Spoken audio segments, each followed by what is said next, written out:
Alright guys, so today we're going to start off where we left off on the Miata wrap. Doing an intro like really late. I chronologically in the video, but it's not.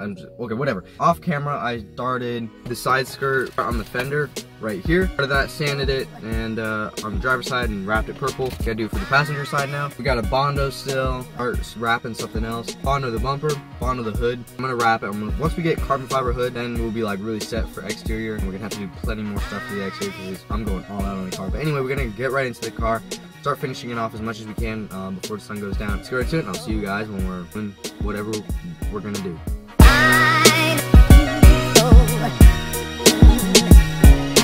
Alright guys, I just want to say, every time I do start wrapping a car, we somehow end up with a rental. Like, what? What's the coincidence with that? But, I mean, every time we get a rental, I mean, we're gonna have to wrap a car. So, every time we do get a rental from this point on, we're gonna wrap a car. So, anyway, with that being said, I'll catch you guys in a little bit. Probably in the Dodge, but until we're in there, I'll see you guys then.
Alright guys, so I'm gonna end it here for you guys today. It's been about a week long of what I've been doing. Most of it's been body work, not really wrapping. The car is really messed up. It's just what I had to go through. But yeah, I mean, the hood's on. Most of the front end is done. I do gotta buy more wrap. I am kinda out almost. I mean, I can do small stuff. I can do a door, and which is probably gonna be passenger because it's already taken apart because I never really custom fit the door card back on. But anyway, I gotta buy more, about like another 12 feet. So that's kind of sucks. I really didn't expect that much, but anyway, that's just kind of what happens. But we're making some slow progress on it. There's so much that needs to be done. So most of the body work is done except for the quarter panel, and I still got to get that pulled, and that's going to take about maybe a day to do if I bring it to a shop, which is probably going to happen. I'm going to have to do that. If you guys enjoyed today's video, don't forget to like and subscribe so you don't miss any of the new content that will come up on the Miata, because I want to do a lot of stuff on the interior, exterior, and just engine, just everything that can be done to a Miata. But anyway, catch you guys in the next one with whatever we do. Till then, catch you guys in the next one.